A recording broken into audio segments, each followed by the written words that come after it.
the Philly boys. How much talent is on this team? Prophet setting it up. He's hitting everything.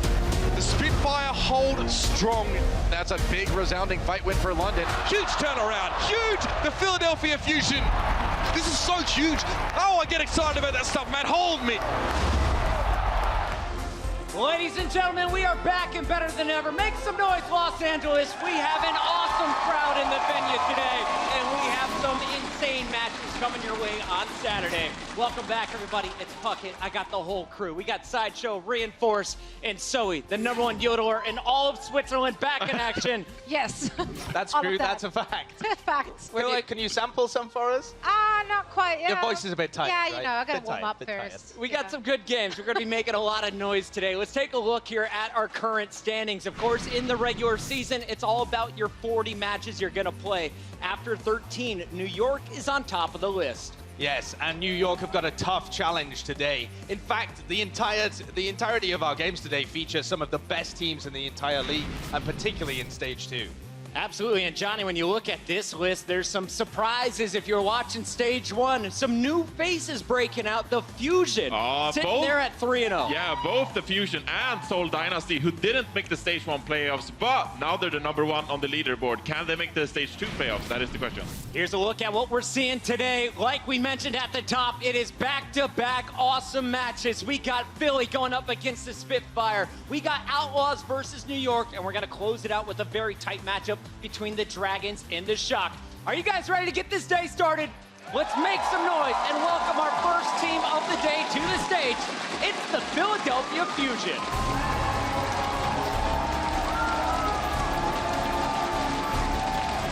This squad is making more fans every single time they take the stage. The biggest surprise of Stage 2, Philly off to a red-hot, stellar start.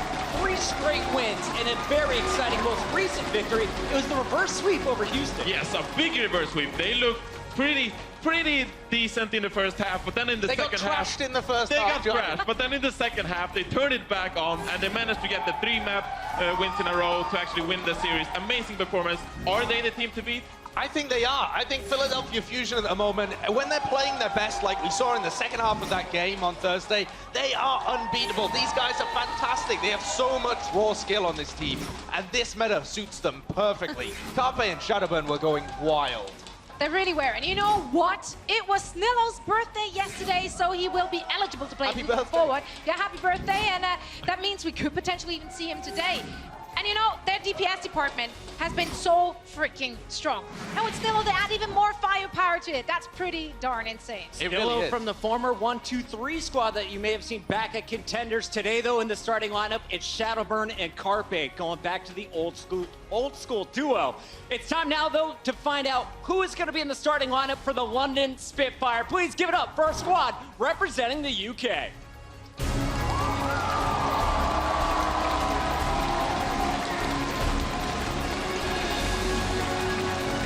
Spitfire took home the $100,000 bonus and the title of Stage 1 champions. And since then, they've beaten Florida, they've taken out New York, but they fell in a Game 5 to the Outlaws. Yes, they've had 2 games so far in Stage 2 that went to map 5s. One they won, one they didn't, and then they were able to beat Florida. This team looks shakier than they did towards the end of Stage 1, but they still have so much raw talent spread across their entire roster, and they're fielding almost a totally different team today. And Johnny, yeah, we got some new faces back in the mixed bird rings on the stage. Yeah, it makes you wonder, do they have anything planned in specific for Philadelphia Fusion? We talked about Philadelphia being the team to beat, so maybe Bishop, the coach of the London Spitfire, is bringing some nice strategies into play here. Yeah, I actually got to talk to Bishop about who are they fielding today and also who they felt last time we saw them. And he said that despite not having 12 players anymore, they kind of felt like they needed to split the team into 2 for this week, as only one of the maps they actually played overlap. So that means that all the player had to practice 7 different maps, and that's quite a lot. They were scared of map fatigue,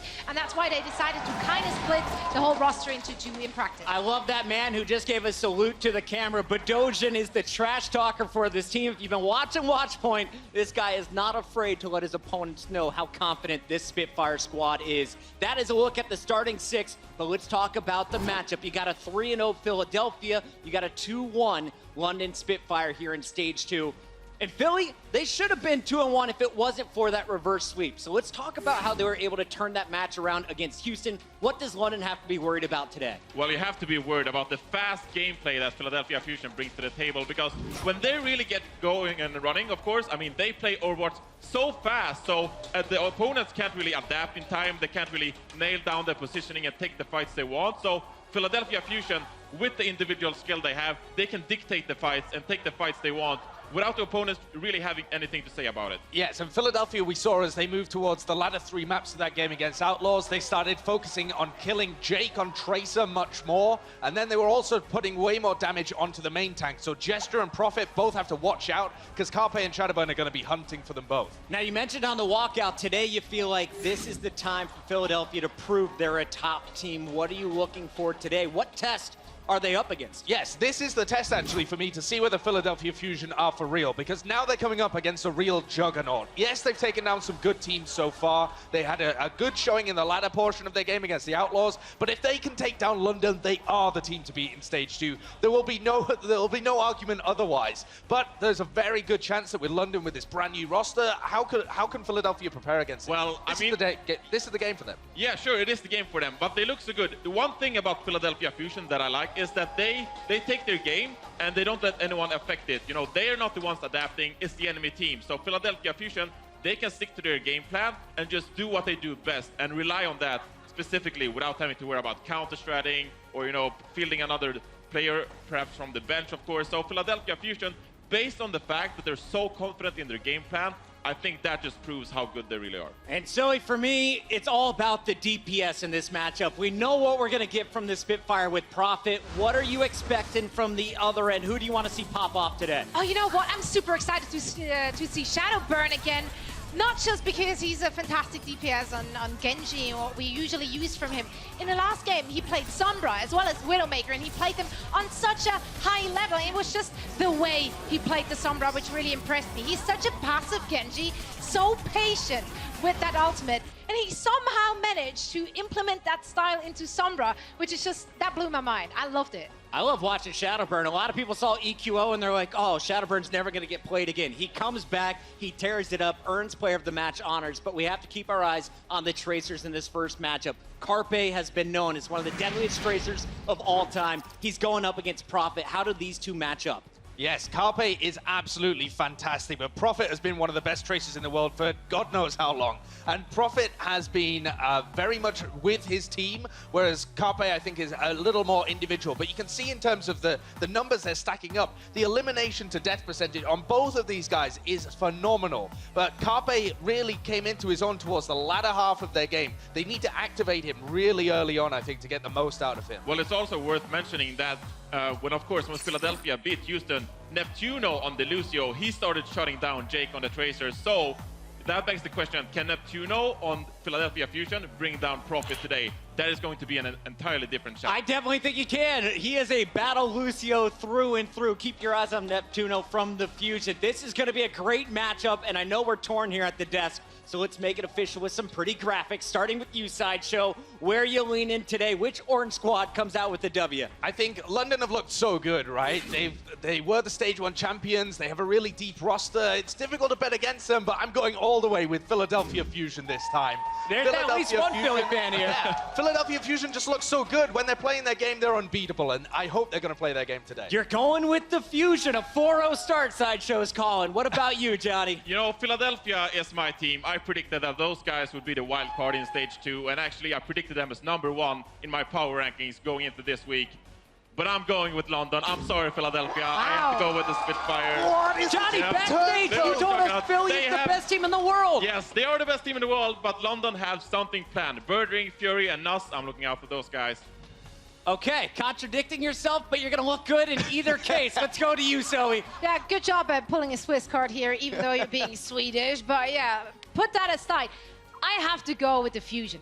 They've looked so dominant, and even though it's obvious what they're doing, they're just so good at it that it doesn't matter that the opponents are prepared for it, because it's just such a force. And I do not think that London can stop it.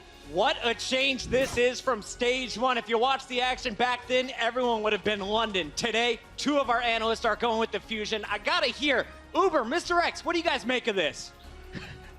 Yeah, I mean, we're going to be part of this segment. I would say at this stage, London, despite having dropped the map earlier this week, it's pretty hard to not expect them still to be incredibly powerful here. I love Johnny saying that Philly is the best team in the world and picking against them, which I don't know how that works. It's a classic Johnny move. Well, if you remember back to when these two teams met up in stage 1, they actually didn't play Neptuno in that match. Remember, Philadelphia, they beat Houston early in stage 1 and then a 3-2 match, a lot like how they did here. And then they ended up playing, I believe it was Dayfly over Neptuno for that entire match. They said that at that time they thought he was the better Mercy, but now we know how important Neptuno is to this team, right? Now how good he is on the Lucio and other supports. I think it's huge that he's in the lineup here today for Philadelphia. Well, Matt, there's more orange out there than your last trip to the tanning salon, but we got ourselves a big match, ladies and gentlemen. It is going to be spicy. Well, it was not that long, let's be honest. It has. Cherry Blossoms up, and now we head into Hanamura. Again, our first map of this series. It is going to be an assault map, of course, and we've seen some interesting things from multiple teams so far in this particular map, Matt, especially centered around that second point. This first point often doesn't stand for too long. Yeah, on the defense, you're going to look to see, maybe a Soldier 76, whether it be, Birdring, or it's interesting who plays it for the Philadelphia Fusion. We saw Shadowburn play a little bit of 76. We saw him play some Widowmaker the other day, so opening up his hero pool a little bit more. So we'll get a chance to see who here starts on defense. It'll look like it'll be the London Spitfire. So Birdring will play the 76 for this team. You'll kind of put him in the back by point A. You'll play around him, try and bait that dive in. But just like Johnny said, Philadelphia, you kind of know what they're going to do as a team. Like London, there's not like a ton you game plan against for Philadelphia. You know what they're going to do. Just can you stop it? So it's more on a fundamental or mechanical level. Yeah, I mean, Philly just wants to make this a game of mechanical skill, right? They just want to force those gunfights because they believe that, Carpe and Shadowburn, those 1v1s, can win versus just about anybody, which, they definitely can. So Prophet there with 2.0 KD or higher, one of the two players. Now, Echo's obviously only played that one series, so that's huge. That's very, very big here for Prophet. Of course, having played a lot of games to have such good stats after all this time. So the London Spitfire, generally, for those at home wondering, the home team, the one sort of wearing their main colours, defend first in the first match. That's a really good way of telling. But let's jump in now. It's time to fire this up. The Philadelphia Fusion are attacking in the whites. The Spitfire defending in the aqua. Neptuno throws that Sonic Arrow out because a lot of teams on the defense are playing really close by the Mega Health Packers, jumping teams from behind. So they want to make sure when they move up with Carpe on the Widowmaker, they don't just get jumped in the back. It's going to be a little bit of a slower push in from the Philadelphia Fusion. They're going to go towards that top left side. Right now, Fraggy just goes in a little bit too deep. Poco not there to follow him up right away. Right, so Poco thinks better about sort of staying any longer inside. The rest of the Fusion are still rallying themselves by the gates and want to make a play. Carpe was hoping for a higher angle there just to get a little bit of a peek over the woodwork and find a target. Now he has to do it the old-fashioned way while he waits for the cooldown on the hook. That's about there. Birdring's keeping himself very scarce, though. He knows that Carpe's on the hunt. And we've seen this in the past, that it'll be Boombox falling here for the Philadelphia Fusion, but Birdring's positioning on maps like this with the Soldier 76 are top-notch. We've seen him do it, I know, on Numbani in the past, right? Just play in that high ground area, just loop from side to side, makes himself very difficult to hit, but they're actually able to find Prophet being a little bit aggressive at that main gate. They still don't have Boombox back in yet. Oh, Carpe has to be so careful, man. Getting chased down there. I think Gesture saw that it was kind of low on HP and just chased him up there. Knew we could put some pressure on. Fury also following. So the Spitfire are actually making forays outside of this first area just to chase down these low health targets. So they're not afraid to push into Philadelphia as part of the map. It also buys them some time. They knew that Boombox wasn't back yet in the fight, and then it buys them some time for Prophet to come back off of respawn. So they use that Primal Rage. There's a nice Biotic Grenade coming in from Nuss as well. Connects with 3 players there. And that was the follow-up there. Winston follows up so well on Biotic Grenades. That one was eaten though. Prophet isn't able to connect, but it looks like the fight has begun. The Spitfire want to go in, but the Fusion respond with a sound barrier of their own. Now they're peeling back to the point. Transcendence even being used by the Fusion. They really want this, Matt, but the timing on those support ults really didn't favor them. Yeah, they used both at the same exact time. Now the here's trouble. Transcendence will be here for the London Spitfire. They're going to use it just to keep Gesture up as he's pushing both supports back. Legacy Medosin also wants a bit of the action. He found Boombox as he popped out of that Transcendence. You see the Gesture just waited a little bit until the trans was there, but moving off the point has actually cost them a tick. Carpe, they're causing problems. Can't quite finish off on the second tick, but London are being pushed and pulled around right now. Forced to respond, and Shadowburn finds his Dragonblade kill on the point. Fury, though, at least managing to take down a Genji. There won't be any more action on the point for now, and Philly must regroup, but it's been a slow start. Well, Philly will have both supports here. They'll have Poco and Carpe. Just nothing coming off of the spawn. They're going to have Obviously, that's closer spawn, a little bit of an advantage here if you trade kills. If the Impulse Run from Carpe goes up against the wall, Fury drops that self-destruct just to buy them some time by the point. Prophet looking a little bit worse for wear there, but Carpe opts to not to chase him up. That's going to be dangerous, though. You can see Gesture now. It takes down Boombox as it forces him off the map. He's looking for an extra target now as well. And you can see the Fraggies had to back away, and now the Fusion has spread very thinly across this first point. Birdring trying to take advantage of this now, knowing they have to cross on open field to try and get back to safety. It's easy frags. Nuts following up there, the finisher on Poco with a biotic grenade just for style, and now we're under a minute. Yeah, they know Fraggy is behind. He actually popped Primal Rage, so he's all the way back by the Mega Health Pack going over towards point B. Wonder if Fraggy's just gonna try and maybe, you know, spawn kill, whether it's Fedosian or not, or it looks like he's gonna jump in, try and put some damage on Birdring as everybody comes through the gate. Birdring stayed so safe so far in this map, Matt. Only dying once. It's been very, very good for him. Now he's going to set up on the point, needs to wait for that Transcendence to be done. But Neptuno, in the meantime, has found Gesture elsewhere. Picks him off. Boombox again falling in this fight. He's fallen early so many times in these engagements, and now Birdring there as well. Getting himself a little bit of that extra healing, and Shadowburn's forced to back away. He doesn't have Reflect left. He might just have to go over the edge. No, he won't have an option. The Helix Rocket makes his decision for him, and now we're going to be in under 10 seconds, and the Fusion are going to be struggling to even get to the point. They're going to wait. They're going to have both of their supports, Fraggy and Carpe. Carpe is probably going to be the one that has to get in touch here.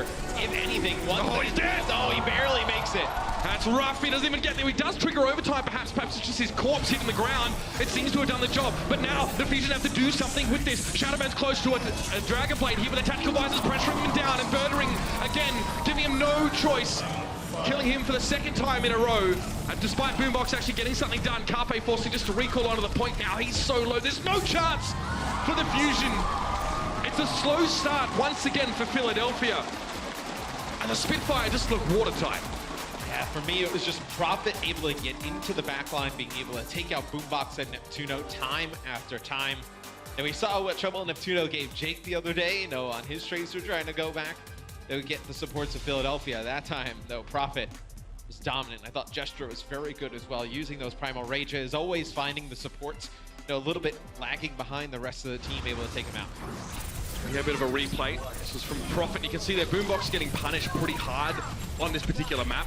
The only player on Philadelphia, unsurprisingly, to sort of die more was Fraggy. So between the two of them, there's 9 deaths there. Very, very difficult, considering that the Philadelphia Fusion only managed 7 final blows across the entire team. So very, very hard to try and dig the Spitfire off that first point. Yeah, and I think Fraggy, you know, he's diving in, right? Because that's what the Philadelphia Fusion want to do. They want to be aggressive. They want to dive. The issue is that they don't have their supports there, and then Gesture and Prophet are getting onto their supports. So what has to happen? It's probably Poco's responsibility to get back to those supports. Sure so then enough. Fraggy doesn't have his Diva there. He's just going in on his own. The Winston bubble only lasts for so long. Just so much damage coming down on him. He's not able to live. And out of Spitfire. This may be a very quick map, and yeah, look, I mean, the Fusion were pretty slow to start prior. You know, obviously on Thursday in their match against the Outlaws, it had to be a reverse sweep to get them back in the match. So perhaps that early series map pool's not favoring them heavily. But again, this map's so hard for attackers, Matt, because to try and get from the gateway there, you can see near where Poco's standing to the point, you often have to either leave your supports at the door, or you have to bring them with you onto the point, which makes them incredibly vulnerable to defensive traces. We haven't really seen teams be able to sort of deal with that outside of just smashing the defenders before they have a chance to respond. Which if you try and bring your supports in, then you end up getting in an awkward spot, right? Where you're just kind of like split in the middle of the gate, just kind of standing there trying to get forward and then trying to help the supports, where everybody's just out in the open then. Yeah, and you can see this here, Gesture had an incredibly good defense. Unkillable, and also doing so much damage here. Now look at the London, they waste no time. They're bringing Birdring along here, interestingly enough, on the McCree. Yeah, Nuss will play Mercy here, so you'll be able to pocket Birdring up, and then also you'll be able to just pocket Bedoshi and keep him alive a little bit longer as you try and push through the choke, and they're able to get Boombox early yet again. Yeah, maybe not the safest positioning for Boombox. Maybe the Fusion wanted to fight, but Birdring's going to take that option away from them. Carpe pressuring, but Fraggy's low, and also Carpe had to force his recall to even get out alive, and there's no way that the Fusion are going to win out in this battle. It is a bit of trading back and forth, but as it stands, it's just Prophet on the point. Carpe cleverly managing to get out of the way, but guess who was waiting for him? It was Gesture. Easy pickup, and that is going to be the map. There's no way you come back from this one, and the Spitfire start on fire. A really fast map #1 win for London. Now the offense, it was fairly easy. Mentioned they tried to push through that right side. They had Nuss on Mercy, helping Birdring with that damage boost. You're able to take out Boombox, Shadowburn right away. and everything falls apart for Philadelphia after that. Now the Spitfire have had their fair share of 5-match series so far in Stage 2. They'd like to avoid that here. And with the way the Fusion started, it might be a possibility here. They're going to have to fire up. One of these things, Matt, is not like the other. And there's no doubt in that London are looking sharp to start things off. We'll be back after the break with map number 2.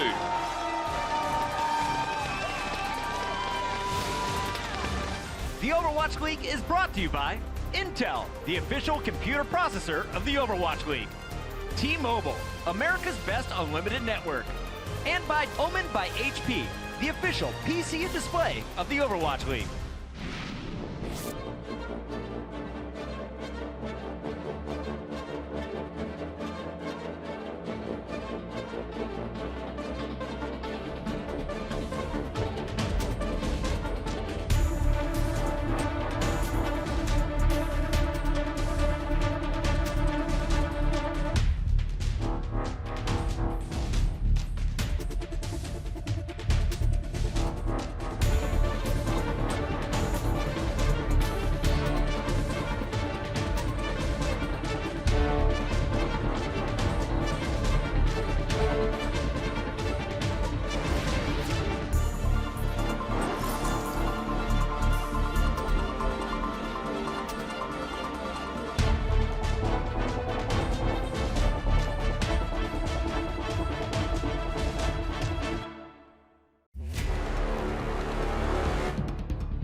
Today on Access Granted, brought to you by Toyota, I'm picking up Fraggy from the Philadelphia Fusion for their match against the Houston Outlaws. What's going on, bud? How you doing? How you doing? Good. We're going to chat about what it's like to play main tank in the Overwatch League and play with such incredible players like Shadowburn and Carpe, and also face incredible teams like the Houston Outlaws. Of course, we play for Philly, so all the Philly fans are like really into it. Maybe some bad words when we lose, but that's natural, I guess.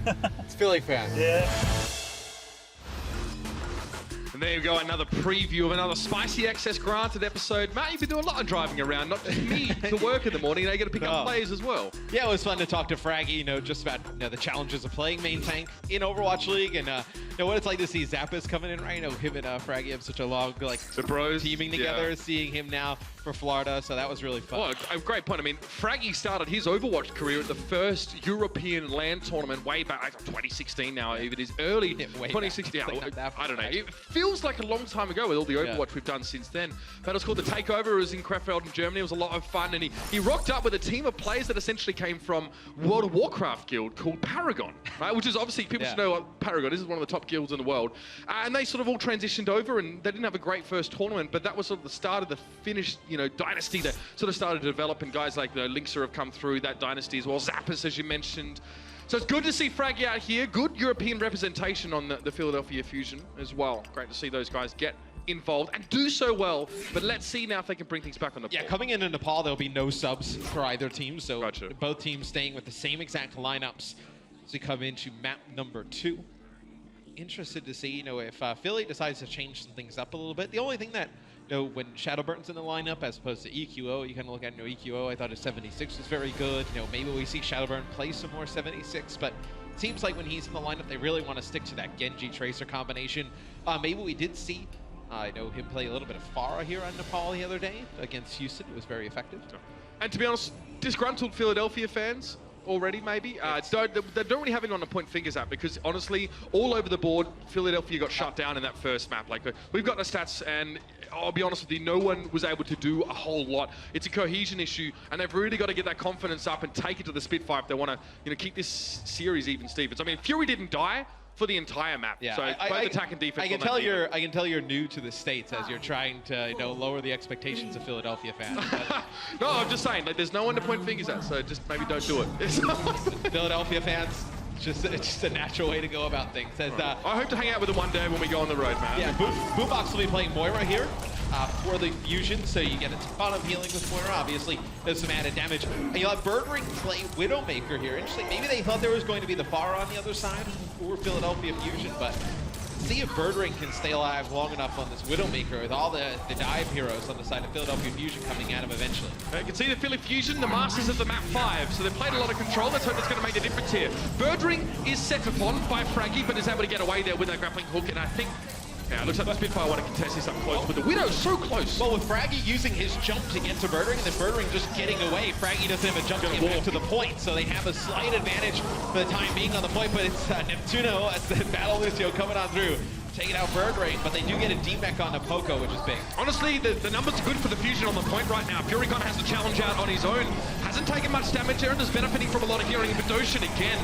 Poco falls. They've lost the Diva now, the Philadelphia Fusion. The Fraggies is right behind, missing all of their tanks. And now you can see the Shadowburns is heading for the hills. This fight is pretty much over. How methodical was that? One by one, Philadelphia get dismantled. Fraggy using the jump to go into Birdring, it doesn't result in the point flipping to London right away. But is that a mistake there, though? I mean, he's just trying to close the gap. It seemed like they were going to have Poco just stay on the point. The issue is that, they don't get the point out of that necessarily, but they do get a D-Mech on Poco, and then they just kind of restabilize a little bit, and then they're able to set up off of that pick to push into the point. Poco's getting chucked down very hard right now, and the Coalescence being drawn out of... then layering the support ultimates back again. Sound Barrier Coalescence coming out at the same time, and Bedosian responds here with the Transcendence in on the point. There's still a Sound Barrier available for Nas if it might be required, but once again, 2 support ults have been committed to a fight on 2 maps in a row, and the Fusion haven't done anything with them. Yeah, it's tough for the Philadelphia Fusion. Boombox will switch to Zenyatta here. It feels like they need the Discords for a little bit more damage. Shadowburn will have his Blade. We'll see how long he holds on to this. You do know that there's a sound barrier on the opposing side here. You have to know, right? If you haven't seen us use anything thus far. Looks like Prophet trying to get into that back line again. Cause some problems. Gesture with the Primal Rage could knock them out at the choke. There's a sound barrier, so now we can see Shadowburn use this Blade with no support ult on the other side. Despite that, Birdring's actually gone down here, and now the sound barrier's expired, so here's a big opening for the Fusion to make something happen. Fraggy dives onto the point there in the Primal Rage, and Poco also looking about half HP. Prophet's now been discovered. We'll need to back away, but he's really championed the bit here. He doesn't want to leave them with any space to breathe, and Shadowburn now for the Dragon Blade. Fraggy's just stealing all the kills. It's in his name. And now Fury should be beaten down here. He's going to be ganged up upon by most of the Philadelphia Fusion. Despite that, still gets a decent on Poco as a parting gift. And Poco opts to jump off the edge just to get his mech back quicker. They do still get to 99% of the London Spitfire, so it's just one fight they need to go in their favor. And they'll have Transcendence plus Dragon Blade for the next one. So a pretty good combination of ultimates. Neptuna will have that sound barrier, but it's going to be very difficult to try and connect that on everybody as soon as Birdring starts to dive in with that Transcendence healing. Prophet with the pulse bomb. Birdring with the Dragon Blade. Offensive ultimates are online for the London Spitfire. All they need to do is retake the point once, but they've already lost Bedosian there. Charge down and a Shuriken aimed right at his noggin will remove him. Matt's being out of the picture as well. Yeah, this fight is pretty much done. Prophet would like to pick up Fraggy, but he won't go too deep to get that extra damage. Yeah, the supports for the London Spitfire were stuck at that main gate. Fraggy and Shadowburn recognized it right away, jumped right on top of it. You know, that Poco was able to just peel back for his supports, keep them alive long enough. It's big because now you have both support ultimates online here for Philadelphia, so Birdring won't be able to just get a bunch of free kills with that Dragon Blade. Maybe Prophet with this Pulse Bomb can force one of the support ults out early. Prophet there as well, using a very, very handy flank angle that only sort of Tracer and other gap-clearing heroes can utilize, and he's put himself on the point. There has to be a response there. Remember, it's 99 to 69. Must be done here. Birdring found Poco early with the Dragon Blade, but is taken down. The Pulse Bomb to no avail. Carpe was hoping to help with the extra damage. That's a good Pulse Bomb, though. Fraggy blown to smithereens. And Prophet and Birdring continuing to wreak havoc right now. Of course, Gesture's getting involved, and that should be it now. They're going to pressure forward. Prophet goes for the recall just to get himself back on the point. And that'll be it. The London Spitfire looking very strong. There was resistance from the Fusion in that round, but it just seemed like they struggled, Matt, to gain a foothold and keep it. Yeah, and it's a big Pulse Bomb from Prophet because Fraggy is getting close to Primal Rage, but he's also just about to jump in to help his supports because Gesture is putting a ton of pressure on him. As soon as he blows up that Pulse Bomb, that allows Prophet to dive into that backline with him as well. It's a big play with that Pulse Bomb. Gesture's having an incredible match so far. Prophet also not dying on that map despite Philadelphia actually getting to 80%, so does a good job keeping him alive with this man here as well. Just very, very impressive from him. A good portion of his team's damage as well. We often see D.Va with like the most damage on the team, or at least between the two tanks. Gesture has more damage than Fury right now in that Winston. I do feel like in a way your Winston player, your main tank stats are also kind of tied to your off tank stats in a way, right? Like if both of them are together and the team is playing well, their stats are always going to look pretty good, right? I mean, when you look on the other side, Fraggy, putting together a pretty decent game. Poco, 3-3 in terms of eliminations and deaths right now. So they're both tied at the hip, right? So Sushi, Shadowburn get a pick on a Bedosian here early. We'll see if that results in the point for Philadelphia, but the Fraggy who goes down yet again early. Now Prophet there gets cornered. Carpe definitely with the eye of the tiger there. A little bit more lethality to the Philadelphia Fusion early on in this round. Their DPS players found their marks, but Shadowburn, he just gets out alive. Gesture was pressuring him with that Tesla rifle, but still managed to escape. Nicely done, Nuss there as well. Never turn your back on an angry Lucio player, ladies and gentlemen. Both these teams feature bloodthirsty supports by the dozen, by the four, really. It's all the same, though. As Philadelphia started in control, but they'll lose the point here. Yeah, this will be London Spitfire taking the point back. Fraggy will probably be able to get on this for those slight touch. He's actually just going to jump to the opposite side of the point, try and get away with the rest of his teammates. And just kind of looking at it from afar, right? You're like, oh man, Gesture jumps all the way to that left-hand side. He's going to put pressure on the supports. Like, where is his D.Va? None of his support players over there. How is he able to stay alive? Fantastic use of that Mega health pack. Able to get the Mega, then jump back out. Almost takes out Shadowburn in the process. Just a really nice job using those health packs to stay alive. And he's going to dive into the backline here with Prophet. Uses that Primal to force out Transcendence. That's huge. If you're a team using a Transcendence off the point or defensively like that, that's bad for you. The Spitfire there will be very, very glad they managed to force that ultimate out. Neptuno has a sound barrier here, but it might take more than that to get the point under control. Here it is, though. Bedosian goes for the Transcendence just as Neptuno gives the Fusion their sound barrier. But you can see the Spitfire just step back, wait for it to expire, disengage slowly. And now the Fusion have no support ultimates to fight with. It's going to be a big Dragon Blade, and even that's going to be tough. Yeah, it'll be the sound barrier used by London just to stay alive with the point. Now this will be the blade from Shadowburn. He gets moved back a little bit. Look at it, can't do anything. No, not able to get anything. It'll be Prophet's Dragon Blade that cuts him down. Nuss shuts him down in a big way, and then Prophet just adds to his tally. Poco's mech getting taken down in the ruckus. And it's frustrating. With Lucio back in the mech, it's a tough life for Winston's. It's a tough life for Genji's. If you expend your free dash with your Dragon Blade and get booped back out of position, all you can try to do is sort of walk at the enemy and swing the blade and hope to catch them. Shadowburn completely neutralized there by Nuss's Lucio. It's just patience from the Lucio, right? When that first dash comes through from Shadowburn, you don't want to use that boot to knock him away because he's going to get that dash reset once he pulls the blade out. So Shadowburn pulls his blade out, goes with the dash, then gets boot back. It's very difficult to get any value from the Dragon Blade after that. It'll be Boombox with the Transcendence. They jump onto him right away. Again, forcing the Transcendence out of Boombox. Philadelphia must take control now, and Shadowburn started well. Looks like he doesn't need a Dragon Blade to get those kills. With Birdring falling, he's found 3 in the fight, and that will allow the Fusion to regain some composure and control. Neptuno close to a sound barrier to hope to stave off the aggressive Spitfire as they try and retake to finish the map. And Shadowburn's had a very good map here. On Nepal, it just obviously hasn't resulted in a point win thus far, but Philadelphia, 43% and counting. He's almost up to another Dragon Blade. See the progress, him and Prophet pretty much pop their blades at the same time. You can see the progress Shadowburn's made since then. Prophet does get weak. He's gonna have to back out a little bit, gets the healing, and they're gonna get right on Venosis. This time it's Fraggy forcing out the Transcendence from the London Spitfires, and That's a big play now. The sound barrier can come in after the fact, layer those ultimates favorably for the Fusion. Frankie's going to struggle to get away, but he has the Orb of Harmony, so Birdring's being forced to relent. Using his recall is actually going to give him a chance to survive. Carpe sees Birdring not looking at him and decides that's the time to go in for the assassination, but the point was taken in the process. The Fusion have to go back immediately right now, and you can see Poker's taking a lot of damage just to be there. Carpe takes himself down with his own Pulse Bomb. He at least took Gesture with him, though. That means Shadowburn's the only DPS remaining right now and must do a lot of work here. It's just the D.Va stalling. It's just Fury, but now Bedosian and Nuts have rejoined the point, and now they're going to try and hold it. Birdring having come back and taken down Fraggy is a bad sign for the Fusion. Yeah, Shadowburn couldn't dive in with his blade because the self-destructing mech was there from Fury. It'll be Boombox using the Transcendence. He's got Carpe and Neptuno there with him. He's going to get pushed all the way back, though. They're going to chase him down. Carpe being removed. Neptuno out of the picture, and that's it. Map 2 goes to the London Spitfire. We're halfway done in this series already. It's not even been much game time, I'll be honest with you, Matt. And I feel like if the Fusion can get situations where Boombox can use an ult when they're on the point, that would mean so much more to them there. It's always getting forced out of it. What a tough game to play for the Fusion. Yeah, I feel like Gesture has been a beast here in the first 2 maps, especially there in Nepal. Every time you saw him use that Primal Rage, got a ton of value out of it, forcing those support outs out early from the Philadelphia Fusion. Well, we're going to head now to our halftime break to break down what we've seen so far. Quite the match, albeit a quick one. The Overwatch League is brought to you by Toyota. Let's go places.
was challenged by Justin Rojas of Team Envy, the co-owners of the Dallas Fuel, to take the Lemons for Leukemia challenge.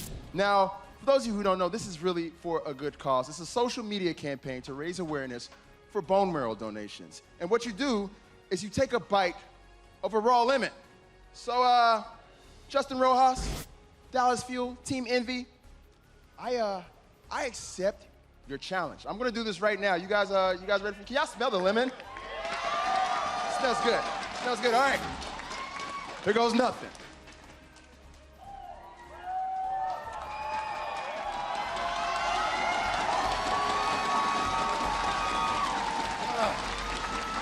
Yeah. All right. Okay. Well, there'll be more information about this on my social media. But in the meantime, I challenge the desk. Come on, man. Don't do it.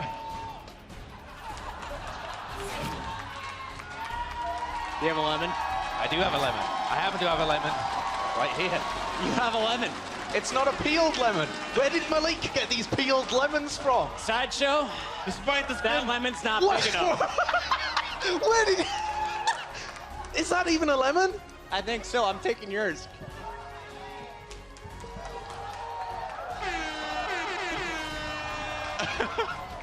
Oh, that's terrible. Don't bite it with the peel on it. That's some good lemon. That's some good lemon. I like me some lemon. All right, that's good here. I don't feel like we should be doing this alone. Zoe, we challenge you to eat a lemon. It's for leukemia. Awareness? A little bit later? All right, not right now. Fine. Zoe doesn't have her lemon. We got to track down a lemon for Zoe. For now, let's talk about these. This is so hard to talk.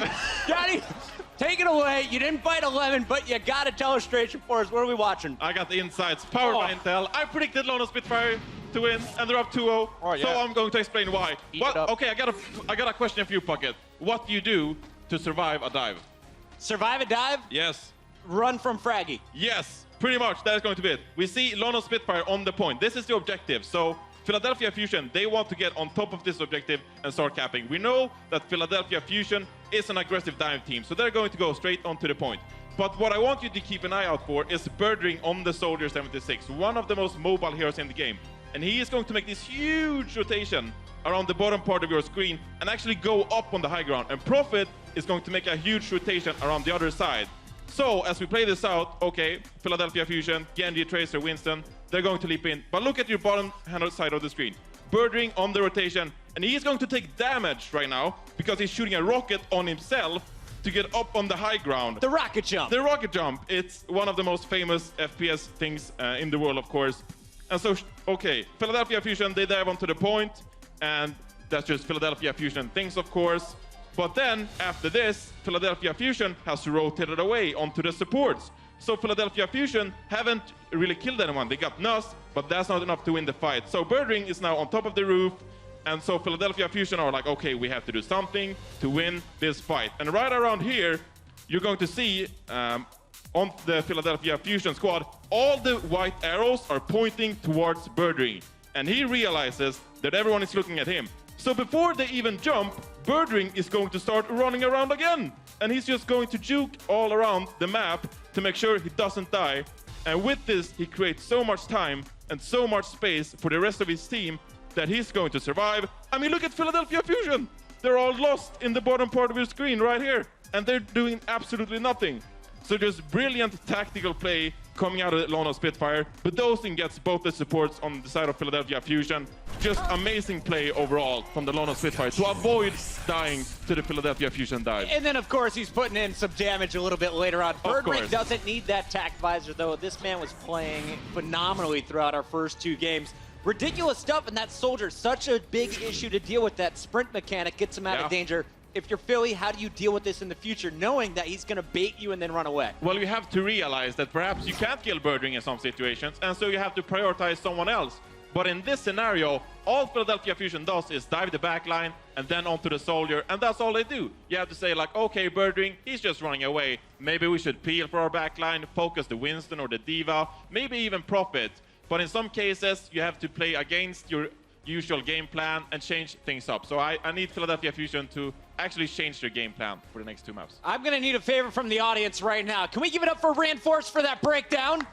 And can we give it up for Sideshow? I spit out my peel. His mouth is clean. You ate that whole lemon bite. Pith is good for you. The pit. Say that with your mouth. Oh, that's disgusting. All right, now before the match, we highlighted 2 players coming in. It was the Tracer battle of Carpe versus Prophet. Sideshow, walk us through the numbers. How are they comparing early on in this series? Okay, did you see this stat card before the game? It looked fairly even if you looked over at the historical stuff. Carpe is floundering in this match so far, partly because of what Johnny said. All of his dive targets are just running away from him or spreading out, and so he's really not been able to pick up anything. Look at that final blow difference between the 2 guys. Yes, Prophet played a bit of Genji on Nepal as well, but it hasn't altered the stats that much. Carpe has only killed 5 people throughout in the first half of this match. Prophet's on 15. He was absolutely wrecking them so far. And Shadowburn is just about being able to keep up. Carpe is miles behind. This is a huge underperformance for Carpe. I think the scariest part here on that graphic is 52% elimination participation for Carpe. Yeah. If he's having an off game and he's participating in 52% of the elims, that means this whole team is struggling. Yes, that means that nobody else can really get the kills. They're only getting kills when Carpe is providing some kind of damage, but they're still not getting that very often. So you're right, he is the linchpin of the team, and at the moment, they're not being able to find those picks. While we see, of course, a struggle for Carpe, there's got to be someone succeeding on the other side. It's not just Prophet. Birdring has been alongside him the entire way. We were missing Birdring in their matchup earlier this week. Today, he puts on a show alongside the Tracer. What did we see from these 2 guys in the first game? How do you stop them moving forward, Johnny? Well, apart from Birdring just running around, he has some good visors and he got a lot of frags. Now, I think that Birdring's stats aren't as impressive simply because of the fact that he was running around so much. But then we saw the Genji, of course, coming out on Nepal, and London Spitfire, they just proved once again that they're flexible and they can do more than just running around. Yes, and for Philadelphia Fusion, they've got another one of these uphill battles to go for, and Prophet and Birdring at the moment are wrecking them. So what do? You need to be able to unlock Carpe and Shadowburn in the second half, the same way they did against the Houston Outlaws, but London Spitfire are so prepared for them. This is why they brought this roster in with Birdring. This is why they allowed Hurek to play against Florida Mayhem, because they knew that they're bringing out their A roster for the Philadelphia Fusion. At the moment, it's scary. I don't really know how Philadelphia Fusion are going to stop this Have one. I converted you to a believer in the London Spitfire? Listen, you're hardly a believer. It's not like you knew what they were going to run. You just had some kind of faith that they had a plan. That's the most vague faith you could have. I predicted the London Spitfire, and I'm going to be right. Yeah, Are you going to be right? You sound like Bren. I predicted it, and therefore I was correct for all the wrong reasons. I got it right from the start. It's been an interesting matchup so far, not as close as we expected, but if you're a Philadelphia Fusion fan, you know this feeling. You were in this same position in the match against Houston. They were down 0-2. They brought it back. We'll see if they can do it in the second half. Map 3 is Hollywood. This is where we saw the somber. You want me to eat more lemons, or you want your turn? No, pass me. There you go, buddy.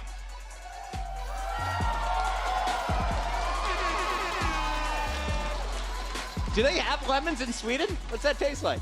You like that? Yeah, that's pretty good. It's pretty good. All right, I think that's going to do it for our death segment for now. Johnny's going to enjoy the lemon, enjoy the commercial break. When we come back, we got at least 2, maybe 3 more games to go in our first match of the day. The Overwatch League is brought to you by T-Mobile, America's best unlimited network. Omened by HP, the official PC and display of the Overwatch League. And by Intel, the official computer processor of the Overwatch League.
3, 2, 1, and live. Welcome to the party.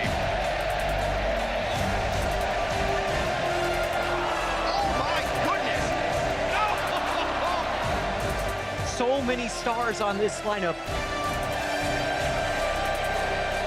And this is where we see the high quality Overwatch, everybody.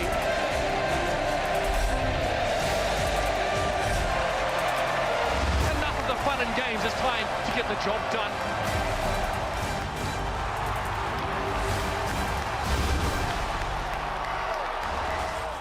Well, ladies and gentlemen, if you're experiencing a little bit of deja vu, it's not just you. Once again, the Philadelphia Fusion is staring straight down the barrel of a 0-3 scoreline. Last time they managed to bring it back in a reverse sweep against the Outlaws, but now their opponents are looking even nastier. Yeah, we'll go into Hollywood for map number 3. You see the scores for the first 2 maps. They went by rather quickly. I know some interesting stats, though, from that first game that we were looking at, where Neptuno on Lucio finishes with more damage than Boombox on the Zen. Usually, typically something we don't happen on the other side. Bedosian has about double the damage of Nuss, which so is you kind see of like Zenyatta doing work. Yeah, and there's 2 reasons for this. First of all, Neptuno does far more damage than other Lucio players in general. Aggressive. You know, so not something to look too much into. Also, Boombox did die. Like, he struggled to, you know, have as much of an impact as he would have liked. Bedosian did, like, we saw that moment on Hanamura where he just killed both supports on his own. Remember, every time Gesture used Primal Rage, pretty much, he would jump right on top to Boombox, and they would force out that Transcendence. I feel like they never really got, like, a great use of that Transcendence, Philadelphia, throughout all of Nepal. There's definitely a sense that London are trying to punish Fraggy and Boombox specifically in this matchup. Normally the latter before the former, so you deal with Boombox and then Fraggy goes next, but it really depends. So London have got to figure it out. Hollywood is going to be our next map though, so now we move away from our, non-dynamic, I guess, game types. We're moving now over towards payload. It's a good way of putting it, right? So the payload's a moving objective, dynamic. The previous ones were static game types. You could look at it that way. So Hollywood is going to be. On the attacking side, it will be the Philadelphia Fusion, but what we want to have a look at here is the London Spitfire's defense setup, because the Trash Mouse is back in the mix. Yeah, Birdring will play Junkrat here. Very good to spam through the choke, obviously, and then Nuss will play Ana. So Ana, you'll get some play here at the beginning of Hollywood. She can sit up by that high ground. You get a lot of value, right? Like, if they try and dive into the cafe, you can get a really good biotic grenade. Denies all that healing from range that you would get. I mean, this is pretty rough to dive onto, don't you feel? Yeah, it's a really punishing composition if you're going to dive, right? I mean, the Discords are there from Bedosian. You have the biotic grenade from Nuss, and then Birdring, obviously, with all that front-loaded damage you can put down. You know, something that we haven't seen from Philadelphia. It looks like they're going to run with a dive here, which is kind of pretty standard, except Boombox does not play Zen. He'll play Moira. They could have ran a little bit of a tank-heavy comp. We've seen Shadowburn in the past play a very good Zarya. This is hilarious. Philadelphia undefeated in stage 2 on maps that occurred in the second half of their matches, which means after they go 0-2, they win them all. Well, let's see if that's the case once again. Looks like Nuss here is suffering a little bit of scrutiny. Both tanks have managed to dive on him, and that will be just the 1 kill. But in the meantime, Gesture and Birdring have wrecked both of the DPSs on the Philadelphia Fusion. We were on board with the tanks there, Matt. We saw them dive, and it kind of worked, but the rest of the Fusion got crunched. So the Fusion jumped right on top of Nuss. As soon as they saw that he was playing Ana, jumped all the way into the back.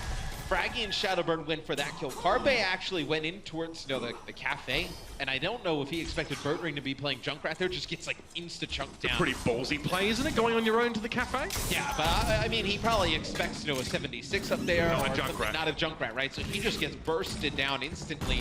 And then Nuss actually hits a sleep dart onto Fraggy, puts him to sleep for a few seconds. They're able to pick the kill up on the Shadowburn, and then instantly take out Fraggy right after.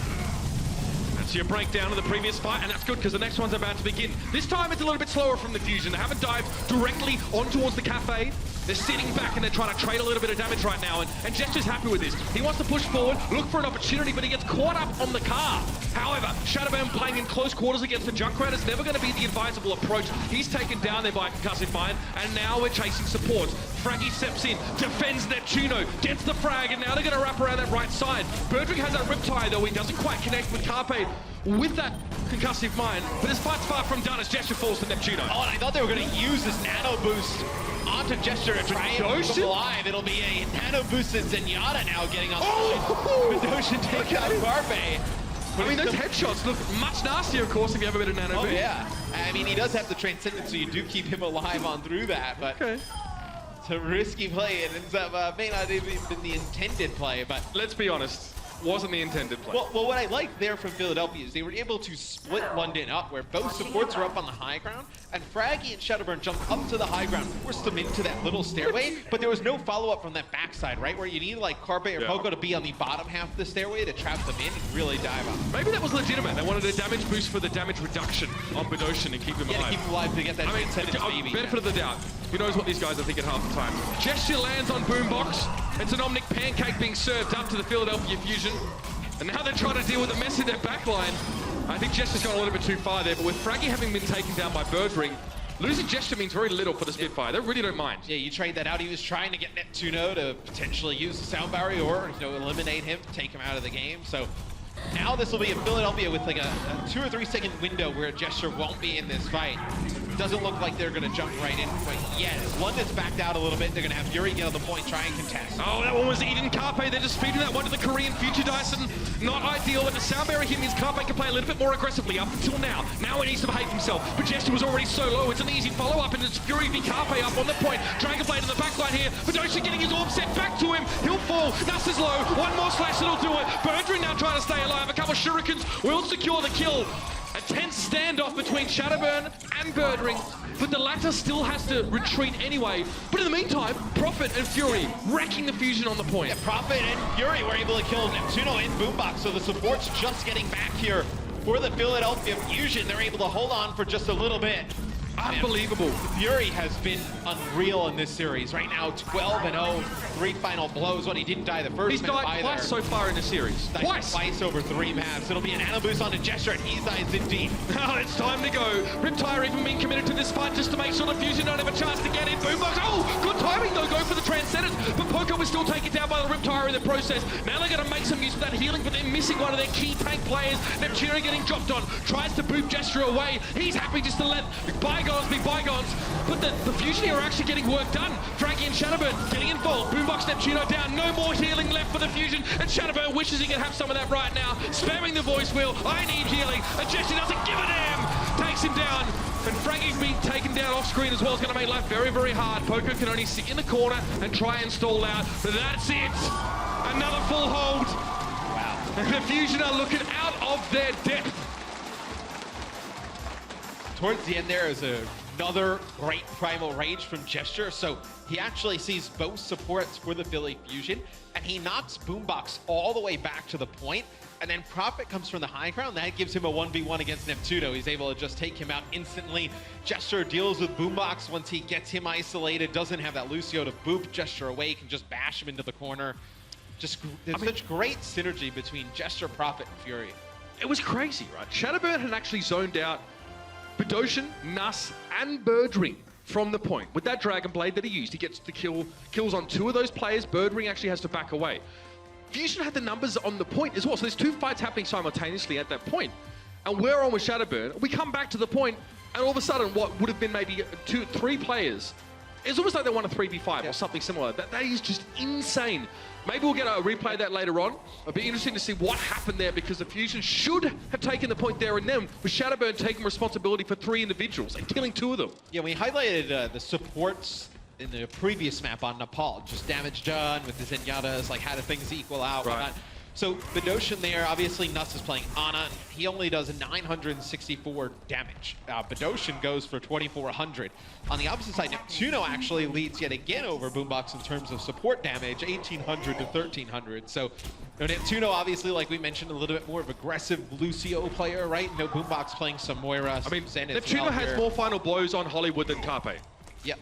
He was very close to more kills than his Tracer so far in this map. But that should tell you a lot. Well, actually, it doesn't tell you much. London has done a very good job of, isolating the supports, figuring out where Carpe is, and also doing a good job dealing with Fraggy. Carpe's definitely been nullified. He's having a lot of problems here getting, and this is it. It was said on the desk, the Fusion play their way. They just play their way. They don't play the opposition. But what if you're not allowed to play your brand of Overwatch? This is what happens. Spitfire now on the attack, Matt. All they've got to do is capture get the first tick. It's hardly going to be too much of an issue for them now, and this series would have flown past.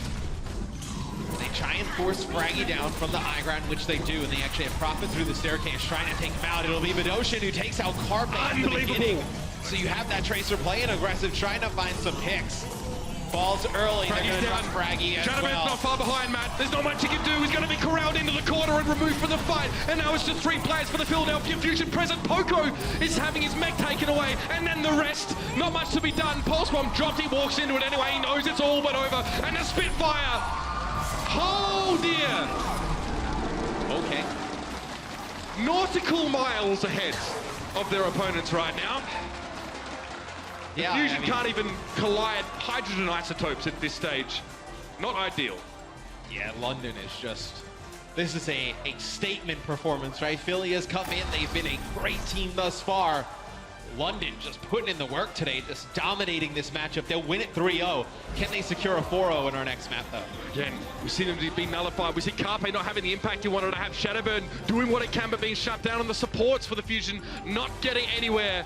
It's been rough for the Fusion. They got one more map to try and save some face to bring one back. We'll see what happens after the break. The Overwatch League is brought to you by Omen by HP, the official PC and display of the Overwatch League. Intel, the official computer processor of the Overwatch League. And by T-Mobile, America's best unlimited network.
This is Joe Meister from the Philly Fusion.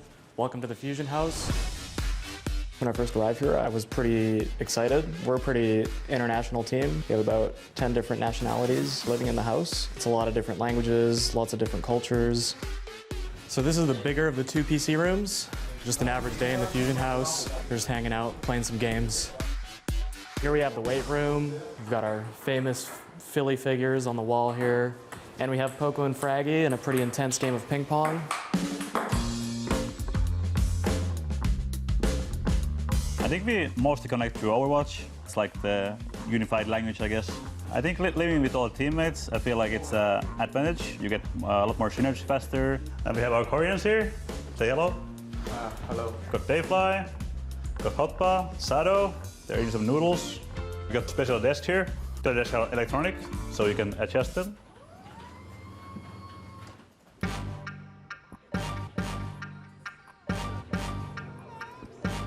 3 weeks ago, I brought up the water slide idea to Tucker, and he seemed on with it. I'm from Treehouse? Yeah. Like, have you guys gone up there yet? Why would we go up there? Okay, that's my point, though. I feel the hardest bit of the season's over for us to start because we have to build our team synergy and like in-game. So it's a lot of like stress and like extra work. But now we have time to experience something almost surreal. It's pretty nice. And there you have it, the Philadelphia Fusion Mansion, I'll call it. We spent some time there recently, Matt, for the Super Bowl. A lot of fun. Shout out to those guys for having us. And of course, they've got the tools that they need to be a great team now, at least with that setup they've got at home. They even got a chef recently, but yeah.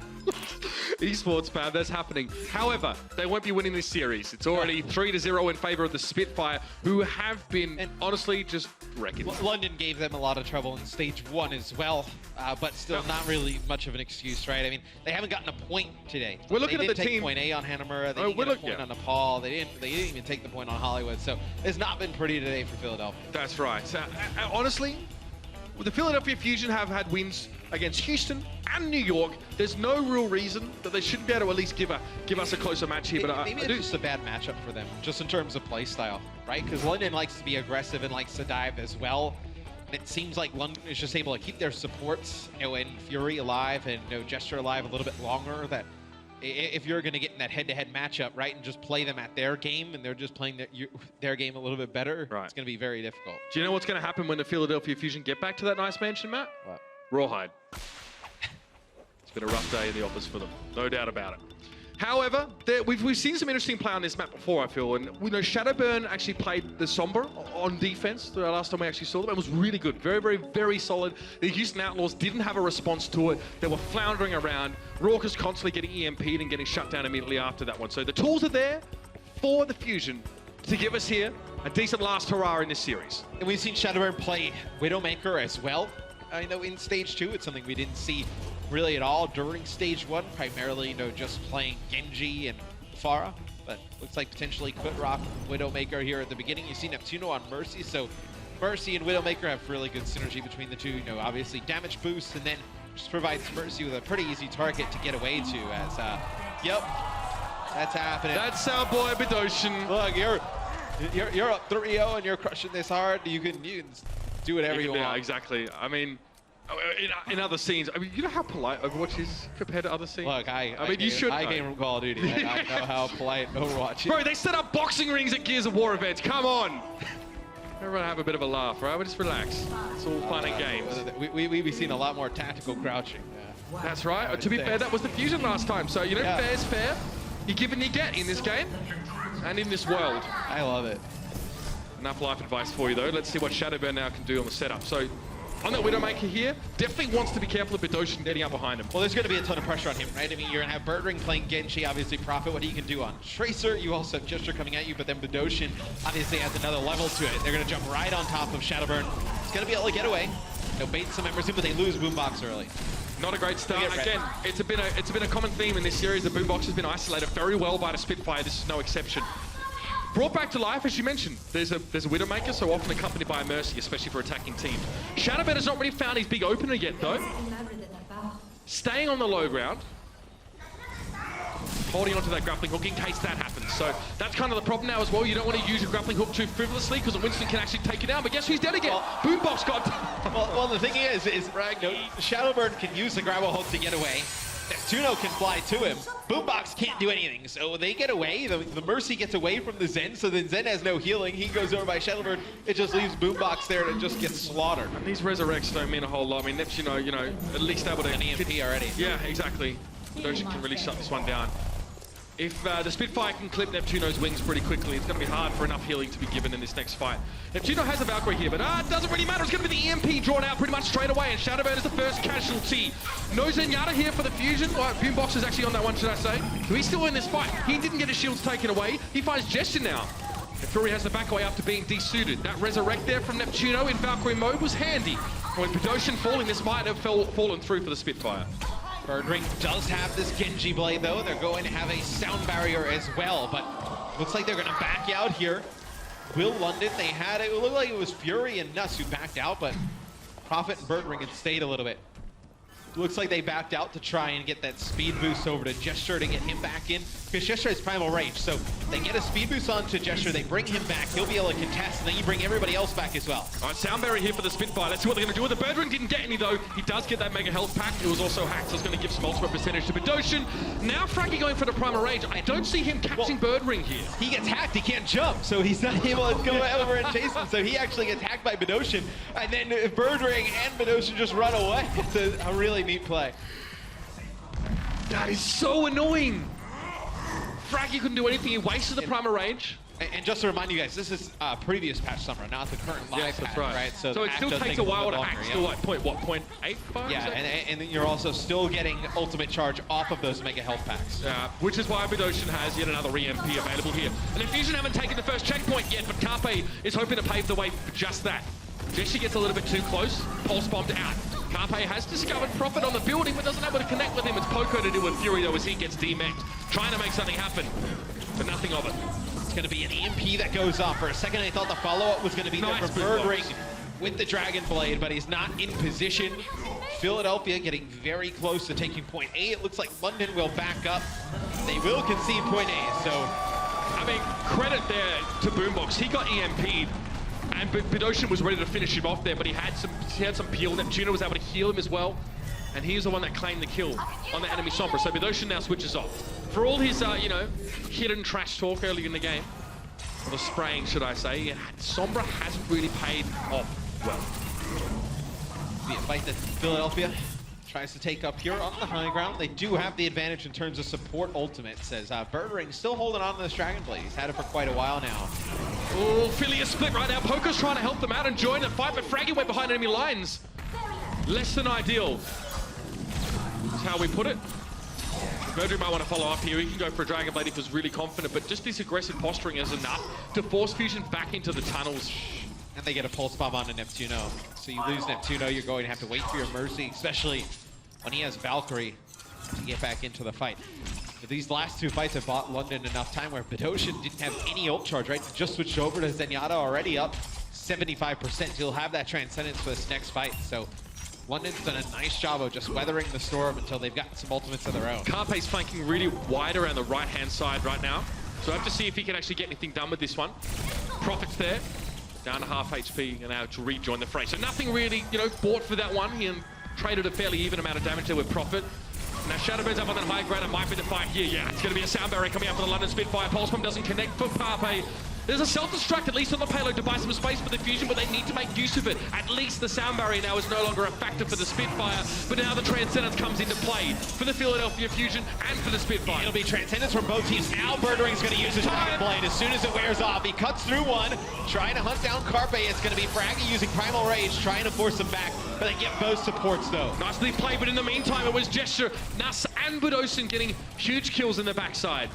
Shadowburn removed from the picture there. Had a Dragon Blade, opted not to use it. So, interesting. I mean, it must have came a little bit later in the fight, but maybe didn't fancy using it with that. He got it towards the end. Yeah. So, Shadowburn will have that Dragon Blade with no support ultimates for the London Spitfire. Now it's going to be Birdring going over to 76. So, you make this change. You just use the blade. Now you can control some of the high ground as Soldier. Maybe stop Shadowburn from getting a big blade off. Well, Prophet has gone very deep here. Birdring knows that the Fusion don't have any burst heal now without the Mercy. Well, burst heal. Mercy's heal is fast but not burst. And it's hard to come back from. However, Shadowburn still made inroads with this Dragon Blade. So Bedoshin being down, that's what Birdring wants to do from a distance, is kind of cut them down. But now the Spitfire have to give a bit of ground. They've lost, they're going to lose this fight. They're going to die on the payload and just stall it. Fury goes all the way on the flank. He gets Boombox very weak. Birdring finishes him off. He'll use that self-destruct to get back in his mech, but he also demechs Poco in the fight. Huge. So now you're going to get a speed boost here. from the London Spitfire as they have the payload in a very good spot. But Ocean finds Carpe again at the beginning. Poco is taken down there. Nuss actually found him. He didn't have his mech and was trying to get it back with a bunny blaster, but it wasn't enough. 4 seconds left, and it has to be an individual dive on towards the point here, and he can see Fury. He's checking Fraggy. He finds him. No chance for the Fusion to stall out. Hide and seek. Winner, London. And Fury knew he had an inkling that Fraggy was going to try and drop in over the top. But that's rough. The timing really hurt the Fusion there. Poco getting desuited and then taken down. He thought he had no other choice but to try and get his mech back with a bunny blaster. It's Fury and Bird Ring as Philadelphia's trying to move the payload. The self-destruct from Fury just to get a mech back ends up demeching Poco. Yes. And then right before that... He was just stalling with the mech. And right before that, he's able to take out Boombox. So you lose both of those players. You know, Poco never gets back in his mech. He drops right before it. And then, you know, to add insult to injury, right? But Ocean comes right out of the spawn, takes Carpe out. So you're down 3 players, 3 huge players. You're Diva, Tracer, and Zen. So where's your mobility then? The only player that can actually get onto the payload would be Shadowburn, but he's too far away. Fraggy was close. So London, you know, it's just elementary, my dear Watson. They look for the Winston. They had Fury body block up top on the Fraggy, and then they had Gesture right in front of Shadowburn when the dash came through, just trying to, you know, make his life difficult. Even if Shadowburn would have gotten there, he would have been killed very quickly. Wouldn't have gone for long. At least the chance to keep the game going. So this is kind of unusual that we see a box of victory on this part of the map, that the attackers only push the payload this far. Generally speaking, this second stage is an opportunity for attacking teams to capitalize on momentum they developed after getting that first checkpoint. Ordinarily, if you get the first checkpoint, it's usually assumed that you get the second. Well, remember the one fight where Philly and London basically used all their support ults, they used Dragon Blades and whatnot. That really took away any ultimate advantage Philadelphia would have had there. So that one fight really at the entrance to that gate really set London up for success. I do not feel like the Fusion are getting much value out of their support ultimates in this game. It's been a problem since, I'd say, Hanamura. We saw that was very, very difficult. They're getting ultimates forced out constantly.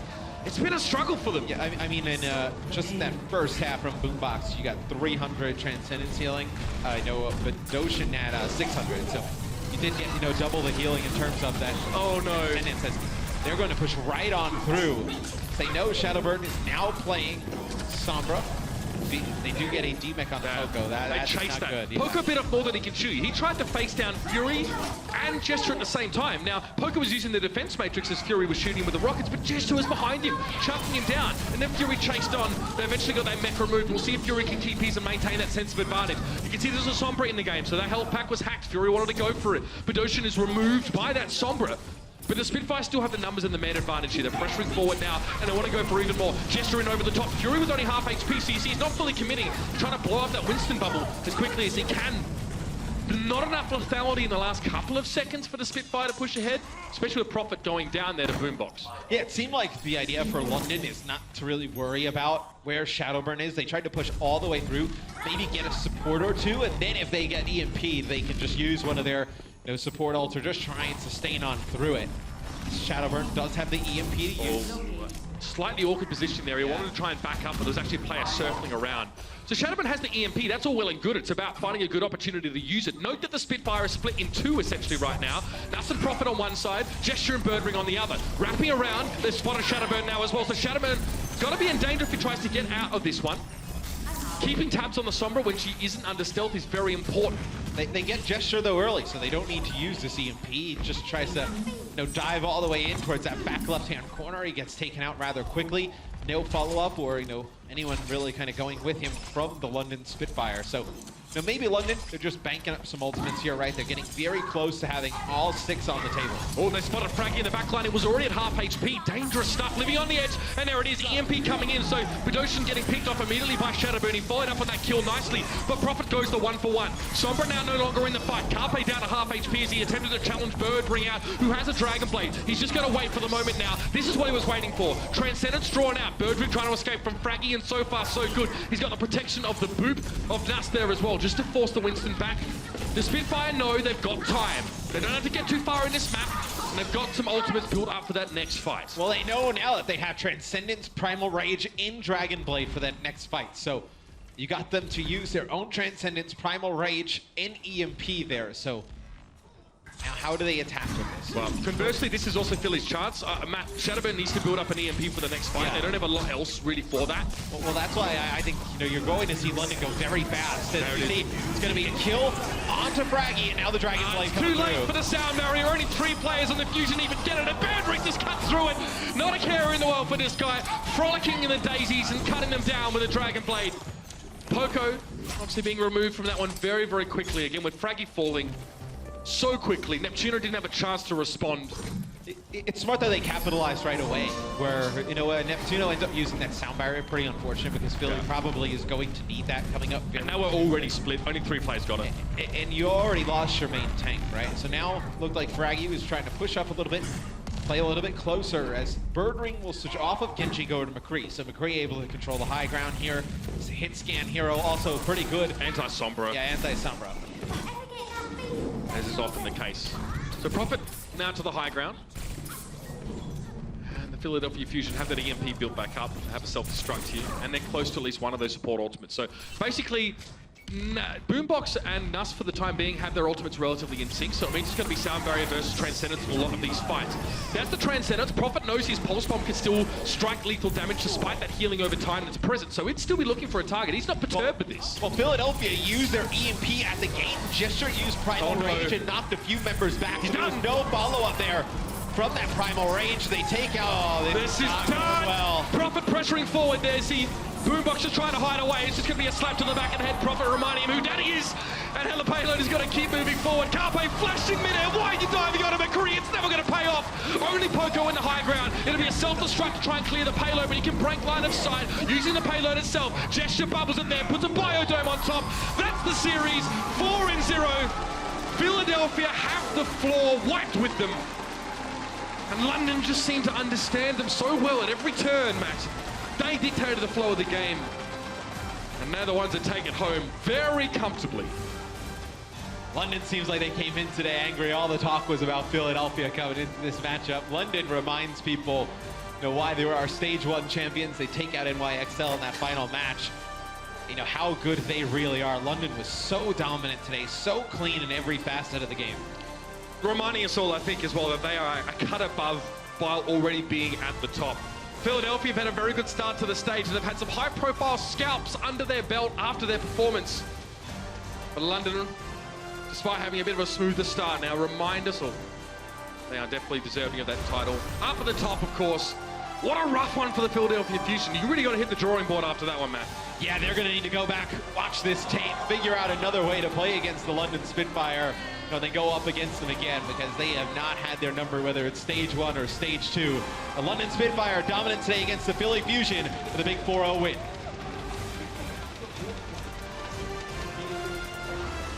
The Overwatch League is brought to you by Intel, the official computer processor of the Overwatch League.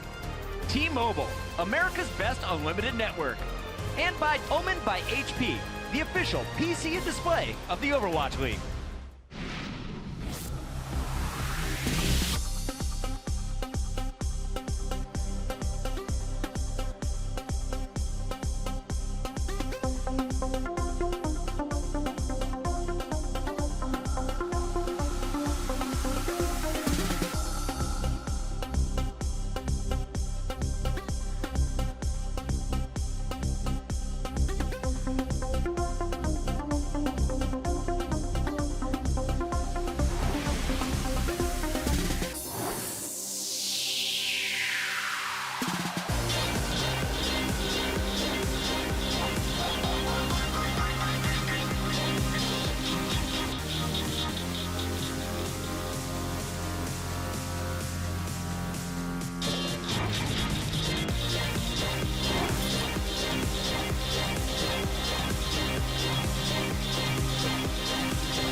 Welcome back to the Blizzard Arena. This is Zoe, and I'm now joined by Gesture from the London Spitfire. Yeah, that's right. Please give it up. What a dominant performance. And honestly, everyone at the desk, and I think a lot of people at home thought that this is going to be a really close match. And it was the opposite of that. Why was it such a one-sided affair? 제시 선수 일단 오늘 퓨전 상대로의 승리를 축하드립니다. 오늘 매치가 시작하기 전에는 여러 사람들이 이제 오늘 경기가 굉장히 런던과 퓨전 사이에 막상막하 대결이 될 것이라 생각을 했는데 막상 경기를 진행해 보니 그렇지 않고 좀 굉장히 격계급파한 느낌이 있는데 어째서 경기가 이렇게 격계급파식으로 진행이 된 것 같으신가요? 일단 오늘 퓨전 경기 상대로는 그 에코 선수가 되게 잘하는 것처럼 보여가지고 대회에서 그래서 이제 좀 긴장을 많이 했었는데 그 선수가 안 나온 것도 있고 그리고 그냥 팀 간 상성이 있는데 저희가 좀 퓨전이라는 팀한테 좀 강한 게 아닌가 싶어요. So first of all, I think the absence of EQO played a role in today's match. Coming into today's games, I thought EQO was a really good player, and I was kind of nervous going into it, but he didn't show up, so I guess that was a part of it. Second of all, I think there is such a thing as like a kind of a rock scissors paper amongst the teams, and I guess we are, you know, the rock to their scissors. All right, the rock to their scissors. And now I have to address a challenge which has been issued to me. Oh, sweet, sweet summer child pocket. You want me to eat a lemon? Well, here's a fun fact. That is, in fact, my favorite fruit. So, joke's on you. And, you know, since I'm not alone right here, I, of course, will challenge Gesture to do it with me.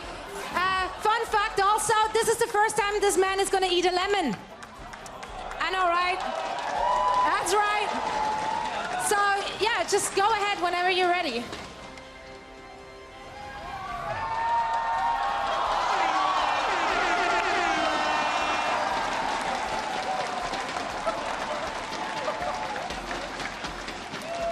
The most manly bite of a lemon I've ever seen in my entire life.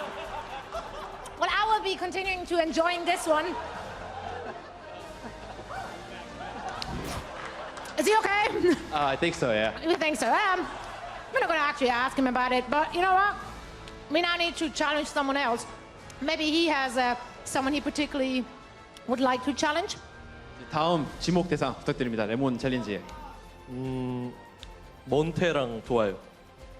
I think I heard Monty and Doa. Monty Monty and Doa, it is on you now. Thank you so much, Gesture, for joining me. That was the bravest bite. Yeah, feel free to eat the rest of it. We're now going to head over to the desk to break down the action between the Fusion and the London Spitfire. Give it up for Gesture for being such a good sport here in the venue. Awesome stuff for a great cause. Thank you so much, Gesture. London gets the 4-0 today over Philly. Not the way we expected it to go here on the desk. Let's talk about why it went that direction. Whoa.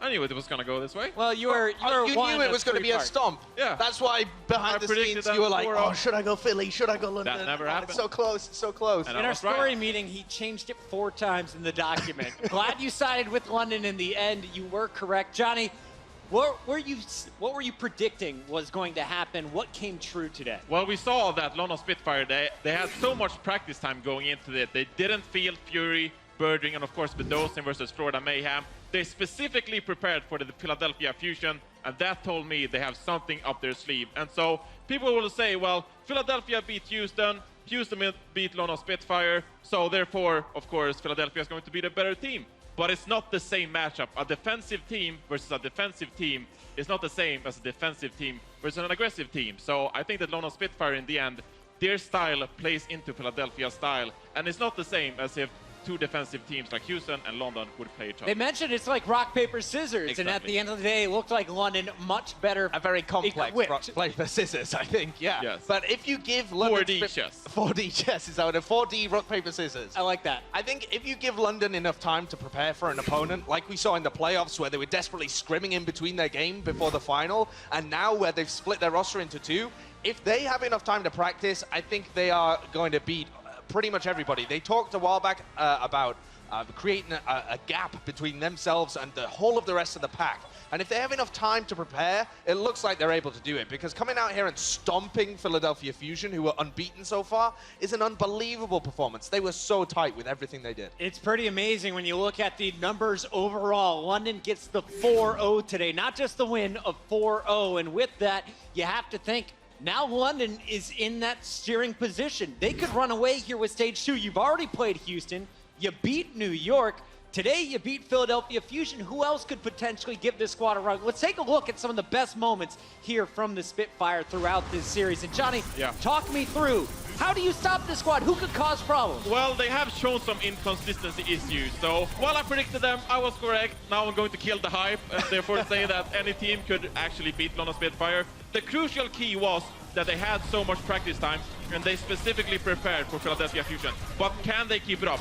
Twice every week for the rest of stage 2?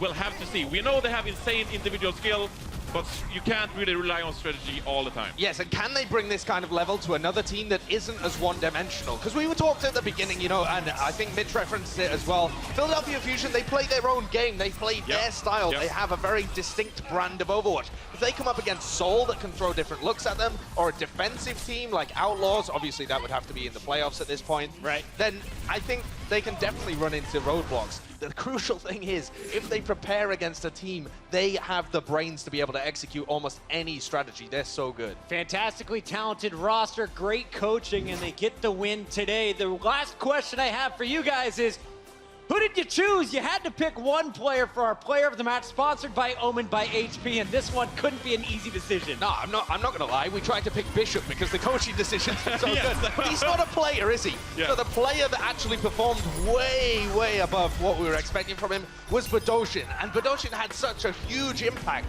always getting crucial kills. This one on the Carpmate as well. It's like he's just deleting their huge impact players off the map again and again. Why I thought this was actually going to be closer, as I said in the story meeting, was because who would shut down Carpe? And it proved to be Badoshin out of everyone. Usually it's the Tracer killing the Zenyatta, but in this case it's the Zenyatta killing the Tracer and the rest of the Philadelphia Fusion squad. Huge surprise. I think it was the first time in my time with Overwatch that I've seen a nano-boosted Zenyatta and thought it was a good idea.